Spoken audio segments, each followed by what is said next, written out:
काश गरीब की बेटी को ही बहू बना लिया होता। नमस्ते पंडित जी, आज हमारे यहाँ कैसे आना हुआ? अरे अश्विनी जी, भूल गई आप। आपने अपने बेटे की शादी के लिए लड़की ढूंढने की जिम्मेदारी मुझे दी थी। एक बहुत ही संस्कारी लड़की है, उसी का रिश्ता लेकर आया हूँ। वाह पंडित जी, सुबह सुबह आप क्या खुशखबरी लेकर आए हैं। जल्दी लड़की की फोटो दिखाइए। अश्विनी के बड़े और सुंदर घर के सुंदर से हॉल में पंडित अश्विनी, हेमंत और प्रभावती के साथ बैठ जाते हैं और रागिनी की फोटो दिखाते हैं। भाई अश्विनी, लड़की तो बड़ी सुंदर है। जी हाँ, लड़की तो बहुत सुंदर है। पंडित जी, क्या नाम है इसका, कहाँ से पढ़ाई की है और परिवार कैसा है? जी, लड़की का नाम रागिनी है। बेचारी पढ़ना तो बहुत चाहती थी, पर अपने पिता की गरीबी की वजह से सिर्फ 12वीं तक पढ़ पाई है और ज्यादा दूर नहीं, पास के ही शहर में ही अपने माता पिता के साथ रहती है।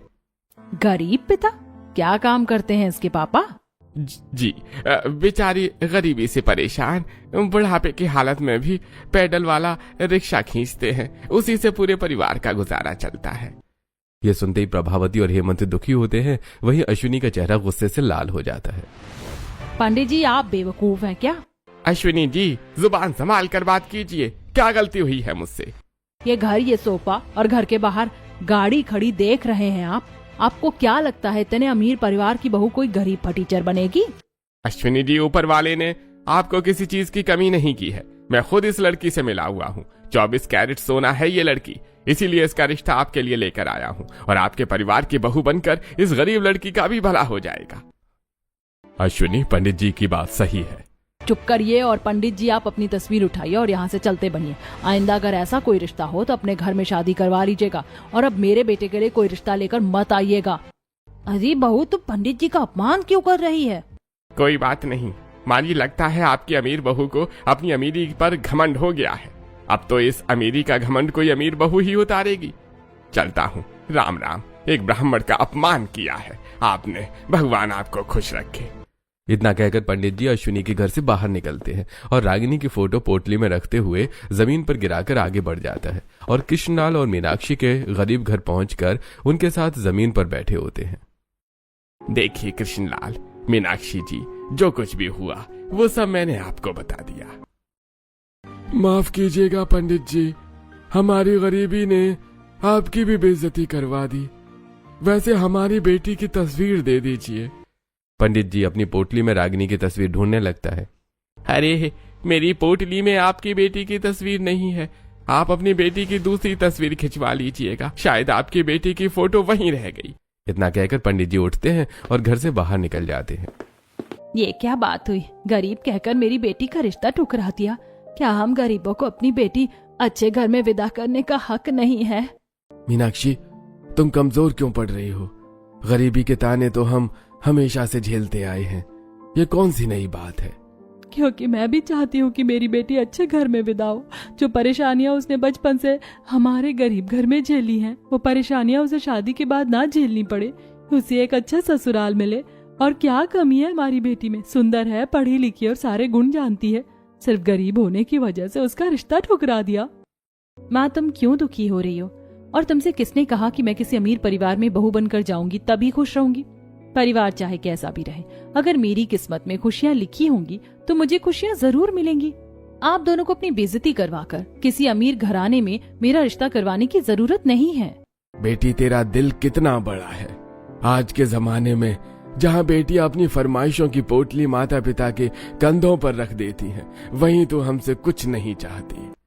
रागिनी अपने माता पिता को गले से लगाती है और पूरे परिवार को एक नई हिम्मत मिलती है। वहीं दूसरी तरफ अश्विनी के पड़ोस में रहने वाले मिडिल क्लास रामलाल और शारदा के बेटे राघव को रास्ते में रागिनी की फोटो मिलती है। अरे, ये लड़की कितनी प्यारी और सुंदर है, पर इसकी तस्वीर यहाँ कैसे? तभी राघव की नजर फोटो के पीछे लिखे नाम, नंबर, फोन नंबर और एड्रेस पर पड़ती है। अरे अच्छा, तो इस लड़की का नाम रागिनी है। फोन नंबर और एड्रेस भी लिखा हुआ है। शायद किसी पंडित जी से ये फोटो गिरी है। मैं इस लड़की को फोन करता हूँ। रात होती है और राघव अपने कमरे में बिस्तर पर लेटकर रागिनी को फोन करता है। वहीं दूसरी तरफ रागिनी फोन उठाती है। हेलो, कौन बोल रहा है? हाँ जी, आप रागिनी हैं? मेरा नाम राघव है, क्या हम मिल सकते हैं? अरे, ये किस लफंगे का फोन है? रात के 11 बजे फोन करके मिलने के लिए कह रहा है? रागिनी तुरंत घबराकर फोन रख देती है और अपने मम्मी पापा के साथ सो जाती है। वहीं दूसरी तरफ राघव, अरे फोन काट दिया। लगता है शरीफ घर की लड़की है, वरना आजकल की लड़कियां तो फोन पर लड़कों से बात करने के बहाने ढूंढती हैं। अब तो देखना ही पड़ेगा कि ये लड़की है कौन। ऐसे ही रात बीतती है और अगले दिन राघव फोटो पर लिखे एड्रेस से रागिनी के छोटे से घर के बाहर पहुंचता है। तभी कृष्णलाल रिक्शा खींचते हुए पसीने से तरबतर घर पहुंचता है। राघव छिपकर सब देखने लगता है। अरे पापा, आप तो पूरे पसीने से भर गए हैं। नहीं नहीं बेटी, अरे तू घबरा मत, मुझे कुछ नहीं हुआ है, मैं ठीक हूँ। पापा, मुझे पता है आप बहुत थक गए। मैं आपसे कह रही हूँ आप रिक्शा खींचने का काम छोड़ दीजिए, मैं कोई काम कर लूंगी, या फिर आप बैटरी वाला रिक्शा ले लीजिए। बेटी, बैटरी रिक्शा तो मैं भी लेना चाहता हूँ, क्योंकि इस रिक्शा पर अब कोई बैठना भी नहीं चाहता, पर हम गरीबों के पास इतने पैसे कहाँ हैं। पापा, आपने अपनी जवानी के दिनों में अपना पेट काट काट कर जो पैसे इकट्ठे किए हैं, उनसे आप बैटरी वाला रिक्शा ले लीजिए। नहीं बेटी, उन पैसों को मैंने तेरी शादी के लिए इकट्ठा किया है। अब तू ज्यादा बातें मत कर, जल्दी खाना परोस। हाँ पापा, आप बैठिए, मैं अभी खाना देती हूँ। अरे बेटी, तू खाने में क्या देगी अपने पिता को? माँ राशन नहीं है तो क्या हुआ, थोड़ा सत्तू है ना, आज हम सभी सत्तू खा लेते हैं। इतना कहकर रागिनी सत्तू घोलती है और अपने माता पिता को सत्तू पिलाती है और कृष्णलाल के पैर दबाने लगती है। अरे वाह, ये लड़की कितनी अच्छी है, अपने गरीब माता पिता का कितना ध्यान रख रही है। माँ मेरी शादियों के लिए लड़की ढूंढ रही है, आज ही माँ को इसके बारे में बता देता हूँ। इतना कहकर राघव वापस अपने मिडिल क्लास घर में चला जाता है, जहाँ पूरा परिवार साथ बैठे लड़कियों की तस्वीरें देख रहा होता है। भैया देखो, मम्मी ने आपके लिए कितनी सारी लड़कियां पसंद की हैं। बेटा, इनमें से कोई एक लड़की पसंद कर ले, मैं तेरी चटमंगनी पर ब्याह करवा दूंगा। मुझे आप लोगों को कुछ बताना है। हाँ बता, क्या बताना है? आप लोगों को मेरे लिए लड़की ढूंढने की जरूरत नहीं है, मुझे एक लड़की पसंद है, ये रही उसकी तस्वीर। आप लोग बस उसके घर जाकर रिश्ता तय कर लीजिए। भैया, आप रिलेशनशिप में हो और आपने अभी तक हमें बताया भी नहीं। कितना लंबा रिलेशनशिप है आप दोनों का? मैं किसी रिलेशनशिप में नहीं हूँ, मुझे ये लड़की पसंद है। ये लड़की तो मुझे जानती तक नहीं है। ये क्या बात कर रहा है? ये लड़की तुझे जानती तक नहीं और तू फोटो दिखाकर कह रहा है कि इसके घर रिश्ता लेकर जाएं। मैं समझाता हूँ आप लोगों को। दरअसल हमारे घर के बाहर कुछ मुझे इस लड़की की तस्वीर मिली। राघव रागिनी की फोटो मिलने से उसे फोन करने तक और उसके घर पहुंचकर आंखों देखा हाल सारी कहानी अपने घर वालों को बता देता है। अच्छा, तो ऐसी बात है, ठीक है, तो हम कल ही रिश्ता लेकर जाएंगे। ऐसे ही आज का दिन बीतता है और अगले दिन शारदा अपने पूरे परिवार के साथ शगुन और राघव का रिश्ता लेकर कृष्णलाल के दरवाजे पर पहुंचती है। जी, आप लोग कौन हैं? जी नमस्कार, हम आपकी बेटी का रिश्ता लेकर आए हैं। जी, हमारी बेटी का रिश्ता। आइए, अंदर आइए। कृष्णलाल और मीनाक्षी सभी को अपने छोटे से घर में लेकर आते हैं और जमीन पर चटाई बिछाकर बिठाते हैं। माफ कीजिएगा जी, हमारे घर में आप लोगों को बैठाने के लिए सिर्फ चटाई ही है। जी, हमें कोई परेशानी नहीं है, हम आपकी परिस्थिति जानते हैं। वैसे आप लोगों को हमारी बेटी के बारे में पता कैसे चला? जी, हम पास के शहर में रहते हैं। आपकी बेटी की तस्वीर हमें हमारे घर के बाहर मिली। हमारे बेटे को फोटो में ही आपकी लड़की पसंद आ गई। उसने फोन भी किया था, पर आपकी बेटी ने घबराकर फोन रख दिया। जी, आपका बेटा तो बहुत अच्छा लगा हमें। जी, आपकी बेटी भी हमें बहुत पसंद आई। हम शादी के लिए तैयार हैं। देखिए कैसा इत्तेफाक है, हम दोनों परिवार एक दूसरे को जानते भी नहीं थे, पर आज बच्चों की शादी के लिए साथ बैठे हैं और रिश्ते की बात कर रहे हैं। जी, जैसा कि आप मेरी हालत देख पा रहे हैं, मैंने पूरी जिंदगी पेट काट कर अपनी बेटी की शादी के लिए 2.5 लाख रुपए जमा किए हैं। वही हम आपको दे सकते हैं और कुछ भी नहीं है हमारे पास। अंकल, हमें वो पैसे नहीं चाहिए। आप बस रागिनी को 2 जोड़ी कपड़ों में विदा कीजिएगा और अपने जमा पैसों से एक रिक्शा खरीद लीजिएगा, ताकि आपको बुढ़ापे में तकलीफ न हो। राघव कितना अच्छा लड़का है, 2.5 लाख रुपए छोड़कर मेरे पिता के बारे में सोच रहा है। इसी तरह राघव और रागिनी की शादी तय होती है और मनी मन रागिनी भी राघव को पसंद करने लगती है। वहीं दूसरी तरफ अश्विनी और हेमंत शहर के जाने माने रईस राम मोहन और सुमन के घर में बैठे होते हैं। आप हमसे कुछ कम नहीं है, हमें आपके बेटे का रिश्ता मंजूर है। जी बहुत बढ़िया, बस जल्दी से जल्दी शादी करनी है। शारदा और अश्विनी अपने अपने बेटों की शादी की तारीख निकलवाती हैं और इत्तेफाक से दोनों की शादी एक ही दिन पड़ती है। तय तारीख के दिन शारदा शालीनता से राघव और रागिनी की शादी करवाती है। वहीं अश्विनी धूम धड़ाके से अपने बेटे विक्रम की शादी शिवानी से करवाती है और शिवानी का गृह प्रवेश करवा रही होती है तभी कांति बोलती है, अरे वाह अश्विनी जी, आपकी बहू ने तो बहुत ही सुंदर लहंगा पहना है। सुंदर तो होगा ही, पूरे 1.5 लाख का लहंगा है। क्या 1.5 लाख रुपए का लहंगा? वाह अश्विनी बहन, तुम तो बड़ी अमीर बहू लेकर आई हो। और नहीं तो क्या, किसी गरीब फटीचर को अपने घर की बहू थोड़े बनाऊंगी। बहू तुम दाहिने पैर से कलश गिराकर गृह प्रवेश करो। महंगे डिजाइनर लहंगे में शिवानी अपने ससुराल में गृह प्रवेश करती है और विक्रम के साथ अपने कमरे में चली जाती है और सभी पड़ोसने रागिनी के गृह प्रवेश में आती हैं। माना शारदा बहन, तुम अमीर नहीं हो, पर हमने ये नहीं सोचा कि तुम अपनी बहू को एक ढंग का लहंगा भी नहीं पहनाओगी। अरे अभी अश्विनी जी की बहू को देख कर आ रही हूँ, कितना महंगा लहंगा पहना हुआ था। अरे उसने तो दिखावे में महंगा लहंगा पहना था, असल में तो शारदा बहन की बहू सुंदर है, साधारण लहंगे में भी क्या खूब चमक रही है। आंटी आप मेरी भाभी को नजर मत लगाइए, माँ जल्दी गृह प्रवेश करवाओ। रागिनी दाहिने पैर से कलश गिराकर गृह प्रवेश करती है और कीर्ति के साथ राघव के कमरे में चली जाती है। ऐसे ही रात बीतती है। अगले दिन रागिनी सिंपल साड़ी में हॉल में आती है। बहू, तुम्हारा स्वभाव और तुम्हारे व्यवहार के बारे में तो हमें पता है, अब हमें जानना है कि तुम्हारे हाथ में स्वाद कितना है। भाभी आज आप अपनी पहली रसोई में क्या बनाओगी? आप लोग क्या खाना पसंद करेंगे, मैं वही बनाऊंगी। बहू, हमें दाल बाटी चूरमा खाना है।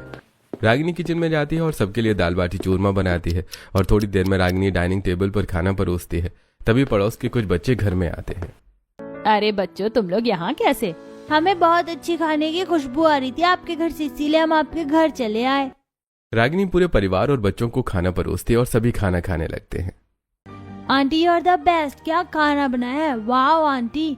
आंटी इतना टेस्टी खाना मैंने कभी नहीं खाया।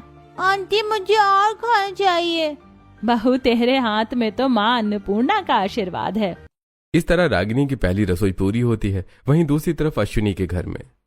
अश्विनी बहू, आज बहू की पहली रसोई है, कब करवा रही है अपनी बहू की पहली रसोई? प्रीति तू कमरे से अपनी भाभी को बुला ला। मम्मी, मैं जब सुबह उठा तब से शिवानी कमरे में नहीं है। तभी शिवानी ऑफ शोल्डर 1 पीस पहनकर बाहर से घर में आती है। शिवानी बहू, तू इस तरह के कपड़ों में सुबह के 10 बजे कहाँ से आ रही है? मैं कहीं पर भी गई थी, अब क्या सबसे परमिशन लेकर जाना पड़ेगा? मेरे दोस्त का जन्मदिन था, उसने फोन किया था तो मैं चली गई। बहू, कल तेरे ससुराल में तेरी पहली रात थी और आज पहली रसोई है। ये सब छोड़कर तू अपने दोस्तों के साथ पार्टी करने चली गई थी। ओहो मम्मी, छोड़ो ना, आप भाभी की पहली रसोई करवाओ। क्या पहली रसोई? मैं इस तरह के रीति रिवाज नहीं मानती हूँ, मैं कोई पहली रसोई नहीं बनाऊंगी। बहू ये क्या बात कर रही है? पहली रसोई की रस्म तो बहुओं को करनी ही होती है। हाँ बहू, तुम्हें भी पहली रसोई की रस्म करनी होगी। मुझे खाना बनाना नहीं आता है। कोई बात नहीं बहू, मैं तुम्हें खाना बनाना सिखा दूंगी। फिलहाल तुम सिर्फ रस्म के लिए खीर बना लो, बस दूध उबालना, चावल डालना और चीनी डालना, खीर बनकर तैयार हो जाएगी। शिवानी मुंह बनाकर रसोई में आती है और पतीले में दूध चढ़ाती है। बड़े अजीब लोग हैं, जबरदस्ती पहली रसोई करवा रहे हैं। इन्हें तो मैं बाद में मजा चखाती हूँ, मुझसे जबरदस्ती काम करवा रहे हैं। दूध उबलकर बाहर गिर जाता है। ओह गॉड, ये दूध बाहर कैसे गिर गया? अब क्या करूं? हाँ, दूध में पानी मिला देती हूँ। इतना कहकर शिवानी दूध में पानी मिलाकर चावल डाल देती है। अब चीनी कितनी डालूं इसमें? 1 किलो चीनी डाल दूं क्या? ऐसा करती हूँ, सारी चीनी डाल देती हूँ, वैसे भी खीर तो मीठी ही होती है। इतना कहकर शिवानी डिब्बे में रखी सारी चीनी खीर में डालकर सभी को डाइनिंग टेबल पर परोसती है। ये कैसी खीर है? ऐसा लग रहा है जैसे रसगुल्ले का शीरा हो।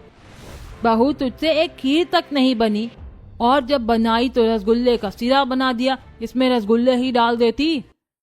मैंने तो पहले ही कहा था मुझे खाना बनाना नहीं आता। आप लोगों ने ही जबरदस्ती की।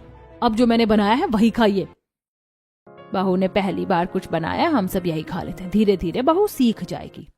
इस तरह शिवानी की पहली रसोई पूरी होती है। कुछ दिन बीतते हैं और रागिनी अपने ससुराल की सारी जिम्मेदारियां संभालती है। वहीं शिवानी पूरा दिन आराम करती है और शाम को अपने दोस्तों से मिलने चली जाती है। ऐसे एक दिन शिवानी अपने दोस्तों के साथ क्लब में बैठी होती है। मैनेजर, मुझे डांस नहीं देखना है, ये लो 10,000 रुपए, कोई कॉमेडी शो ऑर्गेनाइज करो। जी मैम, हम अभी कॉमेडी शो का इंतजाम करते हैं। ठीक है शिवानी, तूने 10,000 रुपए कॉमेडी शो के लिए दे दिए। शिवानी, जब से तू आई है तब से 35,000 रुपए खर्च कर चुकी है। तेरे ससुराल वाले तुझे डांटेंगे नहीं?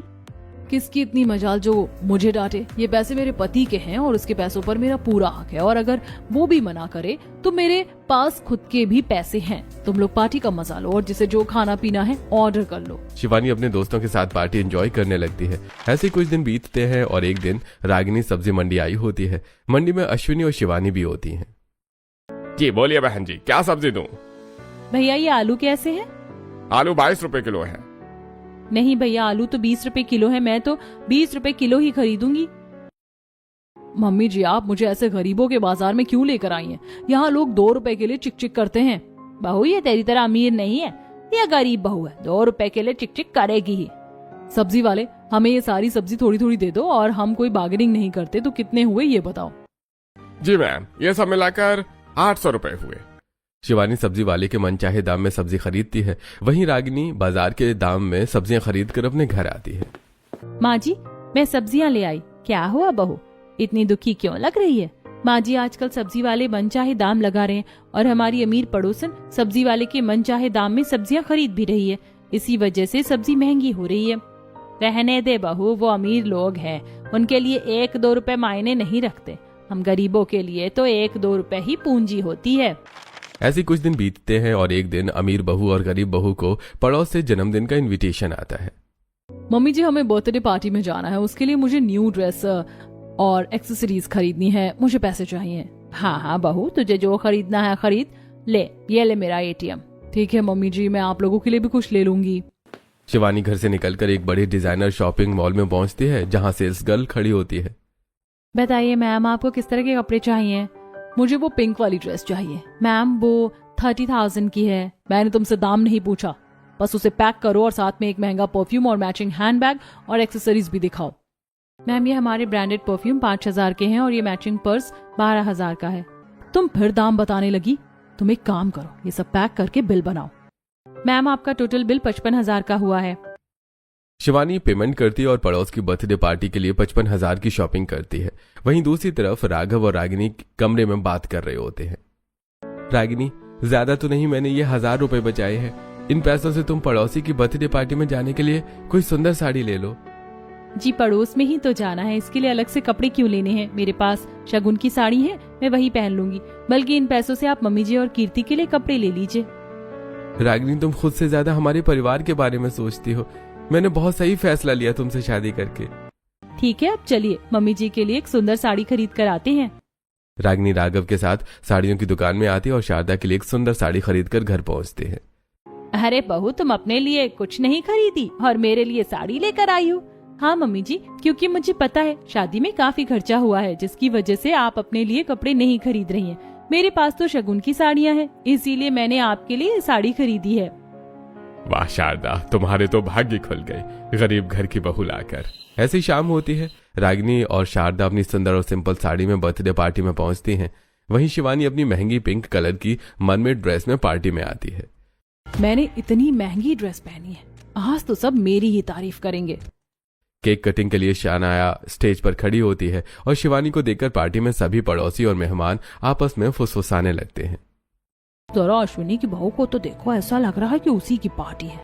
हाँ, ऐसे कपड़े पहन कर आई जैसे खुद की पार्टी हो। इससे अच्छी तो शारदा और शारदा की गरीब बहू लग रहे हैं। मैंने सुना ये साड़ी उसकी बहू ने खरीदी और अश्विनी को देखो, उसने नई साड़ी नहीं पहनी।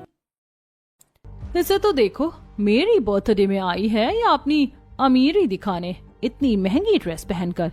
अरे बहू, तुझे इतनी महंगी ड्रेस पहनने की क्या जरूरत थी? सब हमारा मजाक उड़ा रहे हैं। शिवानी, ये पड़ोस की बर्थडे पार्टी है, वो भी 18 साल की बच्ची की, उसके लिए तुमने ये ड्रेस पहनी है। तुमसे ज्यादा अच्छी तो राघव भैया की वाइफ लग रही है। तो चले जाओ ना उसी के घर, क्यों रहते हो मेरे साथ? वो गंवार कहाँ से अच्छी लग रही है? मेरी इतनी महंगी ड्रेस और उसकी सस्ती साड़ी, उसका नाम मत लेना मेरे सामने। इसकी इतनी हिम्मत, मेरी भाभी के खिलाफ बोलती है, अभी बताती हूँ। नहीं कीर्ति, तुम्हें किसी को कुछ कहने की जरूरत नहीं है। हम दूसरे की बर्थडे पार्टी में आए हैं, उसकी पार्टी खराब हो जाएगी। उसे कहने दो जो कहती है, तुम पार्टी एंजॉय करो। रागिनी की चुप्पी शिवानी को मुंह तोड़ जवाब देती है। ऐसे कुछ दिन बीतते हैं और एक दिन सिर दर्द से परेशान अश्विनी हॉल में टीवी देख रही है। शिवानी के पास आती है। शिवानी बहू, जरा मेरी बात तो सुनो। अब क्या हुआ मम्मी जी? मुझे मेरा टीवी सीरियल भी नहीं देखने देंगी क्या? बहू, आज मेरे सिर में बहुत तेज दर्द हो रहा है, जरा आज खाना तू बना दे। मम्मी जी, आपको पता है ना कि मुझे खाना बनाना नहीं आता। फिर मुझे क्यों परेशान कर रही हैं? बहू तू किचन में चल, मैं तुझे बताते जाऊंगी, तू बस वैसे करते जाना, खाना बन जाएगा। मैं इस घर की नौकरानी नहीं हूँ कि आप लोगों के लिए खाना बनाऊंगी। मैं नहीं बनाऊंगी कोई खाना। बहू तू इस घर की बहू है, अगर तू ये छोटे मोटे काम नहीं करेगी तो कौन करेगा? बहू बस आज की ही बात है, तुम्हें सिर्फ आज ही खाना बनाना है।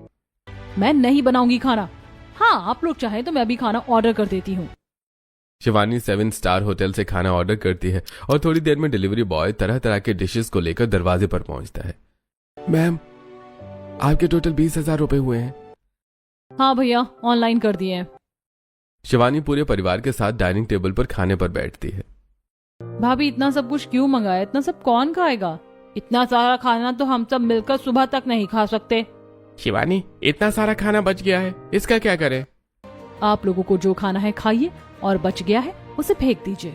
इतना कहकर शिवानी अपने कमरे में चली जाती है। वहीं दूसरी तरफ रागिनी शारदा के साथ कपड़े धोने जाती है। बहू ये साफ कपड़े, ये गंदे कपड़े और ये डोरमैट सब एक साथ क्यों धोने बैठी है? मम्मी जी, ये साफ कपड़े पहले धो दूंगी, फिर इन पसीने वाले गंदे कपड़ों को इसी सर्फ के पानी में धो लूंगी, और उसके बाद ये डोरमैट भी इसी सर्फ के पानी में धोकर साफ पानी से एक बार धो लूंगी।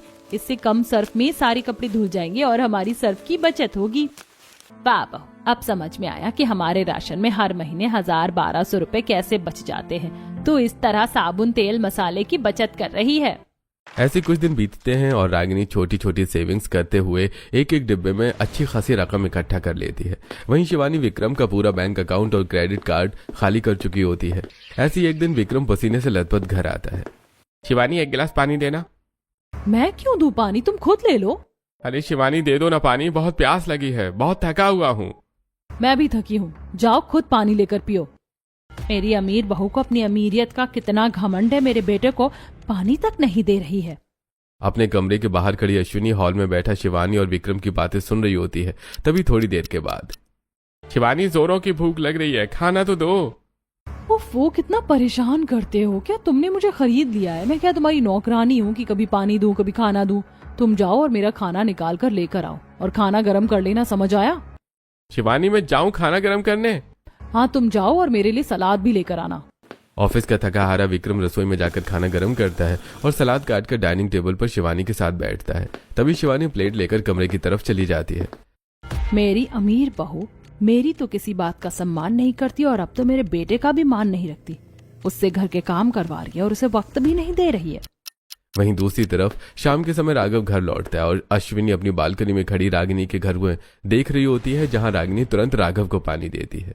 जी पानी पी लीजिए और आप नहाकर तैयार हो जाइए, मैंने आपकी पसंद का खाना बनाया है। राघव नहाकर पूरे परिवार के साथ खाने पर बैठता है और रागिनी सभी को खाना परोस रही होती है। बहू, तुम भी बैठ जाओ हमारे साथ। नहीं पापा जी, पहले आप लोग खाना खा लीजिए, मैं आप लोगों की बात खा लूंगी। अरे बहू, बैठ जाना हमारे साथ, हमें कोई दिक्कत नहीं है। नहीं नहीं, पहले पूरे परिवार को खाना खिला दूं, फिर मैं भी खा लूंगी। जूठे हाथ से सभी को खाना थोड़ी परोसूंगी। अपनी बालकनी से यह सब देखकर अश्विनी अमीर बहू और गरीब बहू के बीच का फर्क समझ रही होती है। अश्विनी अपने घर में चली जाती है। वहीं सभी के खाने के बाद रागिनी, जी मैंने कुछ सोचा है। हाँ हाँ बहू, बताओ तुमने क्या सोचा है? जी मैं कुछ दिनों से देख रही हूँ कि घर खर्च चलाने के लिए राघव ज्यादा काम कर रहे हैं। अरे रागिनी, तुम परेशान मत हो, मैं ओवर टाइम इसलिए कर रहा हूँ ताकि थोड़े पैसे बचा सकूं अपने फ्यूचर के लिए।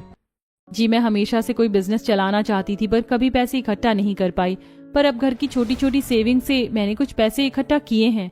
मैं घर से ही एक बिजनेस चलाना चाहती हूँ। रागिनी, तुम्हें इतनी मेहनत करने की जरूरत नहीं है, तुम घर के सारे काम करते हुए थक जाती होगी। नहीं, मैं अपने ससुराल को सपोर्ट करना चाहती हूँ और मेरी चिंता आप लोग मत कीजिए, मैं सारे काम संभाल लूंगी। बहू तू करेगी क्या? मम्मी जी, अभी आम का सीजन है तो मैं कच्चे आम का अचार, पके हुए आम का आम पापड़ और आमरस बनाना जानती हूँ। मैं ये सब बनाकर बेचूंगी। बहू मुझे तुझ पर पूरा भरोसा है, तेरा पूरा परिवार तेरे साथ है। अगले दिन रागिनी शहर से कुछ दूरी पर एक आम के बगीचे में जाती है और कच्चे पके आम खरीद कर घर लेकर आती है। साथ ही छोटे डिब्बे और प्लास्टिक की बोतलें लेकर आती है। बहू तू ये डब्बे और बोतलें क्यों लेकर आई है? मम्मी जी, मैं कच्चे आम का अचार बनाकर इन डब्बों में भरूंगी और आम रस इन बोतलों में भरकर बेचूंगी। इसी तरह रागिनी आस पड़ोस के लोगों से अपने अचार, पाम, पापड़ और आमरस के ऑर्डर लेने लगती है और धीरे धीरे रागिनी का काम बढ़ता जाता है और उसकी अच्छी कमाई होने लगती है। वहीं दूसरी तरफ शिवानी और विक्रम के कमरे से झगड़े की आवाज आती है। आवाज सुनकर सभी कमरे में आते हैं। अगर औकात नहीं थी तो शादी क्यों की? औकात की बात मत करो, तुमने जो चाहा है वो सब तुम्हें मिला है, पर अब तुम हमारे पैसे बर्बाद कर रही हो। मैं पैसे बर्बाद कर रही हूँ? पैसों के नाम पर है ही क्या तुम्हारे पास? शिवानी, महंगे कपड़े खरीदना, रेस्टोरेंट से खाना मंगाना और अपने दोस्तों के पीछे फालतू के पैसे खर्च करना, ये पैसे बर्बाद करना नहीं है तो और क्या है? हाँ शिवानी बहू, तुम्हारा पति सही कह रहा है, तुम्हें अपनी ये सब आदतें छोड़ देनी चाहिए। अच्छा, तो ये सब आग इस बुढ़ी की लगाई हुई है, खुद तो आखिरी सांसों में जिंदा है और अभी भी बच्चों की प्रॉपर्टी उन्हें दे नहीं रही है। अब क्या मैं तेरी उम्र में आकर मौज मस्ती करूंगी? अरे बहू, ये क्या बदतमीजी है, तुम दादी सास से ऐसे बात नहीं कर सकती। हेमंत, शांत हो जा। अच्छा हुआ उसने मुझे कह दिया, आज मैं अपनी प्रॉपर्टी इसे दे ही देती हूँ, वैसे भी मुझे पता है ये सब बर्बाद ही कर देगी। इतना कहकर प्रभावती अपने घर के कागजात निकालती है और अपनी पूरी प्रॉपर्टी शिवानी के नाम कर देती है और शिवानी पैसों की मिसयूज शुरू कर देती है। कुछ दिन बीतते हैं और एक रात शिवानी महंगी गाड़ी में नीलम और विशाल के साथ घूम रही होती है। क्या बात है शिवानी, आज तो बड़ी खुश लग रही हो। हाँ, क्योंकि अब सारी पाबंदी खत्म, मेरे ससुराल वालों की प्रॉपर्टी मैंने अपने नाम करवा लिया, अब वो लोग मुझे कुछ नहीं कह सकते। अच्छा, इस बार तो पार्टी होनी चाहिए। शिवानी तेज गाड़ी चलाते हुए ट्रैफिक पुलिस की बैरिकेडिंग तोड़ देती है। हे, कौन है जिसे दिखाई नहीं दे रहा है? यहाँ पुलिस की बैरिकेडिंग है। आपको समझ नहीं है क्या, रास्ते के बीच में बैरिकेड क्यों लगाया है? हाँ मैडम, आप सही कह रही हैं, हमें समझ नहीं है। अब आप अपनी गाड़ी कोर्ट में हमें समझ सिखाकर लेकर जाइएगा। ट्रैफिक पुलिस शिवानी की गाड़ी जब्त कर लेती है और उस पर लंबा चौड़ा फाइन लगा देती है। अरे ये लोग तो गाड़ी लेकर चले गए, अब इतना बड़ा फाइन कैसे भरूंगी? अरे कैसीनो चल, वहाँ तेरे पैसे डबल हो जाएंगे और तू अपनी गाड़ी भी छुड़वा लेगी। शिवानी नीलम और विशाल के साथ कसीनो पहुंचती है और गेम में सारे पैसे हार जाती है। विशाल, मेरे सारे पैसे खत्म हो गए, तू मुझे पैसे दे, मैं एक राउंड और खेलूंगी, इस बार मैं जरूर जीतूंगी। अरे मेरे पास पैसे नहीं है, एक काम कर, तेरे घर के कागजात है ना, उन्हें दांव पर लगा दे, इस बार तू जरूर जीतेगी। शिवानी अपने घर के कागजात दांव पर लगा देती है और सब हार जाती है। नीलम, विशाल, अब मैं क्या करूं, मेरी गाड़ी जब्त हो गई है, मेरे पैसे खत्म हो गए और मैं घर भी हार गई। अरे मुझे क्या पता अब क्या करना है, तू समझ, तेरा काम समझ, हम तो जा रहे हैं। विशाल और नीलम शिवानी को अकेला छोड़कर चले जाते हैं और शिवानी चुपचाप घर लौट आती है। शिवानी, तुमने गाड़ी जब्त करवा दी है, उसका फाइन आया है 1.5 लाख रुपए का। ऐसा क्या किया था तुमने? मुझे क्या पता, ट्रैफिक पुलिस वालों ने रास्ते में रुकवाकर कहा कि तुम्हारी गाड़ी पर फाइन है और वो गाड़ी लेकर चले गए। तुम लोगों ने कुछ किया होगा, मैं क्या करूंगी। ऐसे कुछ दिन बीतते हैं। रागिनी बचाए हुए पैसे और अपने छोटे से बिजनेस से कमाए हुए पैसों से अपने अचार, आम पापड़ और आम रस के बिजनेस को रजिस्टर करवा लेती है और अब पूरे शहर में अपने प्रोडक्ट की रिटेलिंग करती है। और आज रागिनी अपने घर के बगल में ही अपने प्लांट का उद्घाटन कर रही होती है। मुहूर्त हो गया है, अपने प्लांट का उद्घाटन कीजिए। मम्मी जी, आप उद्घाटन कीजिए। नहीं बहू, ये तेरी मेहनत है, तू उद्घाटन कर। नहीं मम्मी जी, आप मेरी माँ हैं, उद्घाटन आप कीजिए। शारदा और रामलाल प्लांट का उद्घाटन करते हैं। रागिनी और कीर्ति सभी पड़ोसियों का मुंह मीठा करवाती है। ये गरीब सुधरी नहीं, अब ये छोटा मोटा बिजनेस चलाएगी। शिवानी रागिनी को ताने मार रही होती है, तभी कुछ ऑफिसर और वकील अश्विनी के दरवाजे पर आते हैं। आप लोग कौन है और यहाँ क्यों आए हैं? हम ये प्रॉपर्टी सीज करने आए हैं। आप इस प्रॉपर्टी में जबरदस्ती रह रहे हैं। ये प्रॉपर्टी धनंजय जी की है। धनंजय कौन है? ये प्रॉपर्टी हमारी है, किसी धनंजय की नहीं है। ये प्रॉपर्टी किसके नाम है? मेरी बहू शिवानी के नाम है। शिवानी जी, ये प्रॉपर्टी कसिनो में हार गई थी। कोर्ट इस प्रॉपर्टी को लीगली कसिनो ओनर धनंजय जी को ट्रांसफर कर दी है। आपको नोटिस भेजा गया था पर कोई जवाब नहीं आया, इसलिए आपको अभी ये घर खाली करना पड़ेगा। कोर्ट से आए ऑफिसर तुरंत अश्विनी के घर पर ताला लगाकर प्रॉपर्टी सीज कर देते हैं। शिवानी, तुमने हमें बेघर कर दिया। बहू, तुझसे ये उम्मीद नहीं थी। मुझे क्या पता मेरी शादी भूखे नंगों के घर में हुई है, जिनके पास एक ही घर है। मुझे दोष मत दो, ये सब तुम्हारी गलती है। मैं तो जा रही हूँ अपने मायके। इतना कहकर शिवानी अपने मायके निकल जाती है। हे भगवान, अब हमारा क्या होगा? अब हम कहाँ जाएंगे? ना घर है, ना बैंक बैलेंस है। हमारी बहू ने हमें बर्बाद कर दिया। अश्विनी बहन, जब तक तुम्हारा कोई इंतजाम नहीं हो जाता तुम हमारे घर में रहो, तुम्हें कोई दिक्कत नहीं होगी। हाँ आंटी, आप आराम से हमारे घर में रह सकती हैं और चिंता मत कीजिए, सब कुछ ठीक हो जाएगा। बहू, याद कर तूने इसी लड़की का रिश्ता ठुकराया था ये कहकर कि ये गरीब है। आज यही लड़की तुझसे ज्यादा अमीर है। काश तूने इस गरीब को ही बहू बना लिया होता। शारदा और रागिनी, तुम दोनों मुझे माफ कर दो। मैंने अपनी अमीरियत में तुम्हारी गरीबी का बहुत मजाक उड़ाया, पर आज मेरी अमीर बहू ने ही मुझे सबक सिखा दिया। काश मैंने गरीब बेटी को ही अपनी बहू बना लिया होता तो आज मुझे ये दिन नहीं देखना पड़ता। अश्विनी के आंखों से आंसू गिरने लगते हैं और अश्विनी रागिनी को गले से लगा लेती है।